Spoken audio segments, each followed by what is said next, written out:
नमस्कार दोस्तों, कैसे हैं आप सभी? उम्मीद करता हूँ कि आप स्वस्थ होंगे, सुखी होंगे और प्रसन्न होंगे। श्रीमद् भागवत गीता में आपका स्वागत है।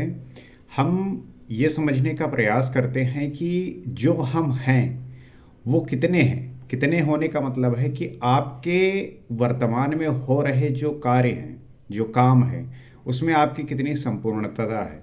और जिस चीज़ को लेके हम जी रहे होते हैं, उसको हम क्यों भार लिए रहते हैं? अर्थात आप एक बोझ लिए सदैव अपने आप को कैरी करते हैं।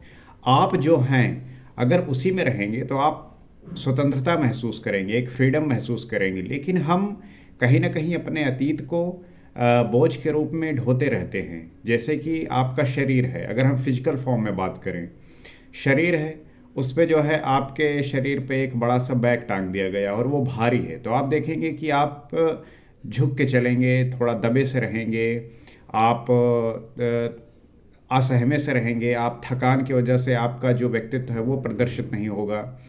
तो इसी तरीके से जो व्यक्ति है वो अपने विचारों से लदा हुआ है, अपने भार से ग्रसित है और उस विचारों की वजह से उसका जो होना है वो प्रदर्शित नहीं होता। और जब वो प्रदर्शित नहीं होता तो लोगों का जो स्वभाव है वो चिड़चिड़ा हो जाता है, बेचैन हो जाता है, परेशान होने लगते हैं। और उससे बचने के लिए बहुत तरह के वो जो है प्रयोजन करते हैं, जिनमें जो है नशा आजकल बहुत ज़्यादा हो गया है। लोग जब वो करते हैं तो उनको जो है वो स्टेज देता है, वो स्थिति देती है जहाँ पे वो अपने आप को हल्का महसूस करते हैं। और ये हल्कापन आप तभी महसूस कर सकते हैं जब आप विचारों से मुक्त हो जाएंगे। ऐसे विचार जो विकार उत्पन्न करते हैं। विचार तो ऐसे भी होते हैं कि आपको जो है महान बना सकते हैं, लेकिन विचार में जब विकार होता है वो जो है आपको कहीं ना कहीं नीचे खींचता है, आपको जो है बोझ आप पे जो है डालता है। तो आप अपने थॉट्स को लेके कितने पर्टिकुलर हैं, कितने अवेयर हैं, ये बहुत इम्पोर्टेंट है। तो आवश्यक ये है कि आप जो है अपने आप को प्रेजेंट में, अपने आप को होश में और थॉट्स को कैसे मैनिपुलेट करना है, थॉट्स को कैसे थॉट से कैसे फ्री होना है, ये जो है आपके साधना पर निर्भर करेगा। और ये हो सकता है, कोई भी व्यक्ति कर सकता है। और आवश्यक होता है कि जैसे कुछ चीज़ें ऐसी होती हैं कि हम जब उसको करते हैं तब उसके बारे में जानने लगते हैं, समझने लगते हैं, और जब नहीं करते तो वही बातें जो है हमें परेशान करती हैं। अब कुछ ऐसे आपके मन में प्रश्न होते हैं, विचार होते हैं, आते हैं, जब उनका उत्तर नहीं मिलता तो आप परेशान होने लगते हैं। लेकिन अगर प्रश्न का उत्तर मिल जाए और अगर आप संतुष्ट हो जाए, तब आपके अंदर का जो भार है, मतलब विचारों का जो भार है, वो खत्म हो जाता है। और श्रीमद् भागवत गीता उसमें जो है अहम रोल अदा करती है। और मैं आपसे यही कहूँगा कि आप इसका जो है नित्य अध्ययन करिए, इसे जो है समझिए। और जैसा कि बहुत अक्सर लोग ये प्रश्न करते हैं कि मुझे समय नहीं मिलता पढ़ने का, और काम इतना है, कब पढ़ें? तो पहली बात तो ये कि ये तो एक तरीके से एक्सक्यूज़ है। हर किसी को इतना समय मिल सकता है कि वो चीज़ें जान सकता है, समझ सकता है। और हमारी परेशानियों का प्रमुख कारण तो एक ये भी है कि हम एक्सक्यूज़ देते रहते हैं, बहाने बनाते रहते हैं। तो वो नहीं करना, लेकिन उसके बाद भी आप चीज़ों को, जिसको करना है वो कहीं न कहीं तक से वो प्रयास करता है। आप आज के समय में अगर पूरी दुनिया डिजिटल है, उसी पे बिल्कुल आधारित है, तो आप इन वीडियो के माध्यम से इस बात को समझ सकते हैं, इससे जुड़ सकते हैं, ताकि आप उसी बात को, उन्हीं बातों को जो आप पढ़ेंगे उसे हम डिटेल में यहाँ पे चर्चा भी करते हैं। तो आइए समझते हैं और जानने का प्रयास करते हैं कि श्री कृष्ण ने अर्जुन के वो सारे प्रश्नों का उत्तर किस प्रकार से दे रहे हैं, और वो कौन सी बातें बता रहे हैं जो आपको इसी संसारिक जीवन में रहते हुए, गृहस्थ में रहते हुए, आप वो सब प्राप्त कर सकते हैं जिसे आपको लगता है कि उसके लिए तो हमें जो है ये संसार छोड़ना पड़ेगा, जंगल जाना होगा, गुफा जाना होगा, पहाड़ में जाना होगा, वहाँ तपस्या करना होगा, घर परिवार छोड़ना होगा, बीवी बच्चे छोड़ने होंगे। तो ऐसा कुछ नहीं करना, आप यहीं पे रहते हुए वो सब कर सकते हैं जो आप ऐसा सोच रहे होते हैं। और जो आप ऐसे लोगों को देखते हैं, तो मैं यही कहूँगा कि कहीं न कहीं वो इस बात से अनभिज्ञ हैं, अपरिचित नहीं हैं। आवश्यक है कि वो जो है इस बात को समझें और इसी संसारिक जीवन में रहते हुए वो सन्यासी और वैरागी हो सकते हैं। उसके कई सारे एग्जाम्पल हैं, आप राजा जनक को देखिए, तो ऐसे बहुत आपको उदाहरण मिल जाएंगे। तो आइए उन्हीं बातों को समझते हैं, और समझने के पश्चात आपको ये ज़रूर महसूस होगा कि हाँ, ये बातें हैं जिसे हम जानते हुए अपने आप को होश में रखते हुए साधना कर सकते हैं। घूमो रात्रि स्थिता कृष्णा षड्मासा दक्षिणायनम तत्र चंद्रमासम ज्योतिर्योगी प्राप्य निर्वर्तते। अष्टम अध्याय का ये 25वां श्लोक है। जैसा कि हमने पिछले एपिसोड में बात किया कि किसी व्यक्ति का जन्म जब शुक्ल पक्ष में होता है और जब उसका जन्म दिन में होता है और उसका जो है जन्म शुक्ल पक्ष में होता है, सूर्य के प्रकाश में होता है, तो उसका सबका जो है किस प्रकार से आपके जीवन में प्रभाव पड़ता है, आप क्या हो पाते हैं, कैसे जो है उसका असर होता है। अगर उसके विपरीत हो, ये प्रश्न जो है उठता है, तो तब क्या होगा। तो उस पर कहते हैं, या उस वक्त जो व्यक्ति जिसका स्वर्गवास होता हो, शरीर का त्याग करता हो, तो उस समय जो है उसको कौन सी स्थिति प्राप्त होती है, ये सब बातें रिलेट करते हैं। तो अगर इसके विपरीत किसी का जो है स्वर्गवास होता है, मृत्यु होता है, तब जो है उसको कौन सी स्थितियां प्राप्त होती हैं। जिसके प्रयाण काल में धुआं फैला रहा हो, योग अग्नि हो, अग्नि यज्ञ प्रक्रिया में पाए जाने वाली अग्नि का स्वरूप, किंतु धुएं से आच्छादित हो, अविद्या की रात्रि हो, अंधेरा हो, कृष्ण पक्ष का चंद्रमा क्षीण हो रहा हो, कालिमा का बाहुल्य हो, षड विकारों काम, क्रोध, लोभ, मोह, मद और मत्सर से युक्त दक्षिणायन अर्थात बहिर्मुखी हो, जो परमात्मा के प्रवेश से अभी बाहर है, उस योगी को पुनः जन्म लेना पड़ता है।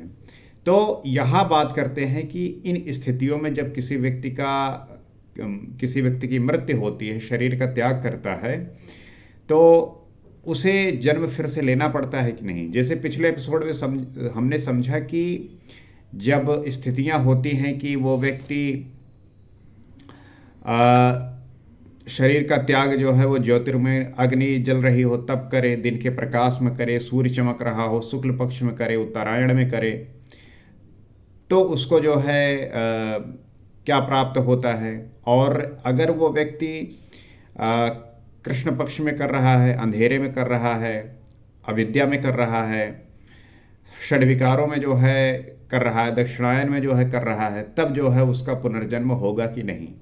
तो इस पे जो है श्री कृष्ण कहते हैं कि जिसके प्रयाण काल में धुआं फैल रहा हो, योग अग्नि हो, किंतु धुएं से आच्छादित हो, तो जिस व्यक्ति का जीवन समाप्त हो रहा हो, अगर उस व्यक्ति के उस समय पे वो व्यक्ति अविद्या की रात्रि में हो, अंधेरा हो, कृष्ण पक्ष का चंद्रमा क्षीण हो रहा हो, कालिमा का बाहुल्य हो, षड विकार काम, क्रोध, लोभ, मोह, मद और मत्सर ये जो है हो, और दक्षिणायन अर्थात बहिर्मुखी जो परमात्मा के प्रवेश से भी बाहर है, उस योगी को पुनः जन्म लेना पड़ता है। तात्पर्य यही है कि जब आपका जीवन कालिमा से युक्त है, षड विकारों से युक्त है, और आप जो है दक्षिणायन की तरफ अर्थात बहिर्मुखी होते हुए, अर्थात आप अभी सांसारिक जीवन में ही व्यस्त हैं, ऐसा स्वभाव हो, और जो कृष्ण पक्ष का चंद्रमा है क्षीण हो रहा हो, अर्थात वो जो प्रकाश फैलने की आवश्यकता है उसमें कहीं ना कहीं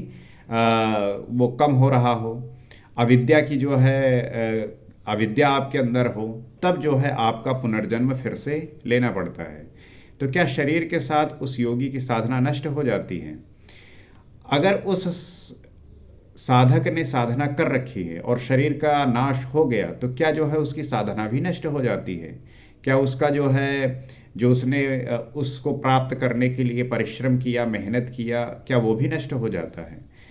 तो उस पर श्री कृष्ण कहते हैं, जैसे एक बात यहाँ पे मैं और समझा दूं कि जो उत्तरायण और दक्षिणायन की बात करते हैं, कहते हैं कि जिसका उत्तरायण नक्षत्र में उत्तरायण के समय पे जो है मृत्यु होती है उसको स्वर्ग प्राप्त होता है, जिसका दक्षिणायन में होता है उसको नरक प्राप्त होता है। इस तरीके की बातें जो है समाज में चलती हैं। तो यहाँ पे उत्तरायण और दक्षिणायन का अर्थ समझ लीजिए।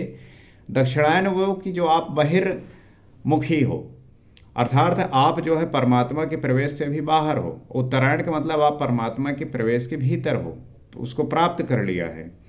तो इसको थोड़ा समझने की आवश्यकता है। लेकिन आप जो है वो ज्योतिष शास्त्र को जो है बीच में ला के उसको जिस प्रकार से आप रिलेट करते हैं, तो उसे थोड़ा ज़्यादा समझने की आवश्यकता है। शुक्ल कृष्णे गति हुएते जगता शाश्वते मते एकया यात यना वृत्तिमन्य या वर्तते पुनः। उपर्युक्त शुक्ल और कृष्ण दोनों प्रकार की गतियां जगत में शाश्वत हैं, अर्थात साधन का कभी विनाश नहीं होता। तो जैसा कि प्रश्न करते हैं अर्जुन की, क्या साधना जो है वो शरीर के अंत होते ही नष्ट हो जाती है? तो श्री कृष्ण कहते हैं नहीं, साधन का कभी विनाश नहीं होता। शुक्ल और कृष्ण दोनों प्रकार की गतियां जगत में शाश्वत हैं। शुक्ल अवस्था में प्रयाण करने वाला पीछे न आने वाले परम गति को प्राप्त होता है, और दूसरी अवस्था में उसमें क्षीण प्रकाश तथा अभी कालिमा है, ऐसी अवस्था को गया हुआ पीछे लौटता है, जन्म लेता है। तो जो व्यक्ति शुक्ल अवस्था में प्रयाण करने वाला है, पीछे न आने वाले परम गति को प्राप्त करता है, और दूसरी अवस्था में जिसमें क्षीण प्रकाश तथा कालिमा थी, वो जो है ऐसी अवस्था को गया हुआ पीछे लौटता है, जन्म लेता है। तो ये फर्क है। जब तक पूर्ण प्रकाश नहीं मिलता तब तक उसे भजन करना है। जब तक वो ईश्वर को नहीं प्राप्त करता, उसको नहीं जान लेता, उसको जो है उसमें प्रवेश नहीं पा जाता, तब तक जो है उसको भजन करना है, चिंतन करना है, इष्ट का जो है सदैव स्मरण करते रहना है। प्रश्न पूर्ण हुआ। अब इसके लिए साधन पर हम पुनः बल दे देते हैं। तो तात्पर्य यही है कि उसका जो है साधना नष्ट नहीं होती। अगर आप कुछ भी कर रहे हैं तो उसका परिणाम जो है निहित है, वो कहीं जाने वाला नहीं है। So it is very important to know about your own work. आपको अपने काम पर जो कर रहे हैं उसका पूरा जो है प्रभुत्व है, वो जो आप कर रहे हैं उसका रिजल्ट मिलेगा। तो आप इस बात को लेके जो है बिल्कुल भी घबराइए मत कि अगर जो मैं कर रहा हूँ, अगर मेरा शरीर का त्याग हो गया तो उसके बाद मुझे वो भी नष्ट हो जाएगा। तो ऐसा नहीं है। जो भी आप कर रहे होते हैं वो आप कैरी करते हैं। तो अपने काम को लेके पर्टिकुलर होइए, सिलेक्टिव होइए, और ये सोचिए कि जो काम आप कर रहे हैं वो कितना उपयोगी है आपके लिए, सोसाइटी के लिए, समाज के लिए और विश्व के लिए। तो सदैव जो है अवेयर रहिए, चिंतन करिए, तब जो है आप इस बात को समझ पाएंगे। तो आगे वो जो है कहते हैं, नैते श्रुति पार्थ जनान योगी मोहाति कश्चन तस्मात् सर्वेषु कालेषु योग युक्तो भवार्जुन। अष्टम अध्याय का ये 29वां श्लोक है। उसमें अर्जुन से कह रहे हैं श्री कृष्ण, इस प्रकार इन मार्गों को जानकर कोई भी योगी मोहित नहीं होता। वो जानता है कि पूर्ण प्रकाश पा लेने पर ब्रह्मा को प्राप्त होगा और क्षीण प्रकाश रहने पर भी पुनर्जन्म में साधन का नाश नहीं होता। इस बात को जानते हैं योगी जन। उन्हें पता है कि पूर्ण प्रकाश पा लेने पर वो ब्रह्मा को प्राप्त होंगे और क्षीण प्रकाश रहने पर वो पुनर्जन्म में साधन का नाश नहीं होता। वो पता है उन्हें। दोनों गतियां शाश्वत हैं, दोनों भी स्थिति में शाश्वत ही है, क्योंकि जो साधक कर रहा है, जो प्रक्रिया पे चल रहा है, तो वो जो है नष्ट नहीं होगा, वो फलित होगा, वो होगा। तो इस पे जो है अर्जुन, इसलिए हे अर्जुन, तू सब काल में योग से युक्त हो, अर्थात निरंतर साधन कर। इसीलिए जो है श्री कृष्ण अर्जुन को समझा रहे हैं कि तू जो है इन सब के चक्कर में न पड़, सिर्फ साधना कर, सिर्फ कर्म कर। कर्म वो नियत कर्म। इसीलिए जो है कहा जाता है कि जो व्यक्ति ओवर थिंकिंग करते हैं, बहुत सोचते हैं कि क्या होगा, इसका परिणाम क्या होगा, तो मैं उनसे कहना चाहूँगा कि आप इसको लेके बिल्कुल चिंतित मत होइए। जो आप किसी भी कार्य को लेके कर रहे हैं उसके प्रति आप संपूर्ण रहिए, श्रद्धावान रहिए, कर्म में बिल्कुल प्रवृत्त रहिए, और फल के बारे में बिल्कुल मत सोचिए। जो आप अभी कर रहे हैं उसमें संपूर्ण रहिए, क्योंकि अगर आप आने वाले समय के बारे में सोचेंगे तो आज अभी नहीं हो पाएंगे, और अगर आज अभी नहीं हो पाएंगे तो आज आप जी भी नहीं पाएंगे, आप प्रफुल्लित नहीं हो पाएंगे, आप आनंद में नहीं होंगे। तो आने वाले समय को लेके और जो पीछे बीता हुआ है उसको लेके अगर आप साथ में रहेंगे तो आज आपके हाथ से आज निकल जाएगा। इस आज को पकड़ना है, ना आने वाले को पकड़ना है, ना पीछे वाले को पकड़ना है, आज को पकड़ना है। इसको आप पकड़ लीजिए, आपका जीवन आनंदमय हो जाएगा, आपको मज़ा आने लगेगा। और जीवन में सुखी होना है, आनंदित रहना है, तो अपने आप को उस प्रेजेंट में रखना है, वर्तमान में रखना है। वही जो है आपको सुख देगा, वही आपको जो है परमानंद देगा। तो आशा करता हूँ कि बात आप समझे होंगे और समझकर इसको अपने जीवन में धारण करेंगे, उतारेंगे, अपने कार्य में लाएंगे, अपने व्यवहार में लाएंगे, स्वभाव में लाएंगे, तभी इसका आनंद आएगा। क्योंकि जो बातें सिर्फ बातों में होती हैं उनका जो है परिणाम देखने को नहीं मिलता। आपको कर्तव्य करना होता है, कर्म करना होता है, एक्शन लेना पड़ता है। तो इससे जो है आपको आसानी होगी और आपको जो है इसका परिणाम अवश्य मिलेगा। इसी प्रयास के साथ अगर आपको ऐसा लगता है कि इन बातों से आपको वो एहसास हो रहा है, वो आपको महसूस हो रहा है, आपको इसके प्रति एक भाव उत्पन्न हो रहा है, तो आप जो है इन बातों को समझने के लिए इस चैनल से जुड़ सकते हैं, सब्सक्राइब कर सकते हैं, फॉलो कर सकते हैं, ताकि जब हम इसी प्रकार से इन बातों को जानें, इस पर विचार करें, चिंतन करें, तो आप जो है इससे जुड़ सकें और इसको जो है आप इस तरीके से जोड़कर उस स्थिति को प्राप्त हो सकते हैं जहां पर आपके सारे प्रकार के दुख जो है नष्ट हो जाएंगे। इसी प्रयास के साथ अगले एपिसोड में आगे बात करेंगे। नमस्कार।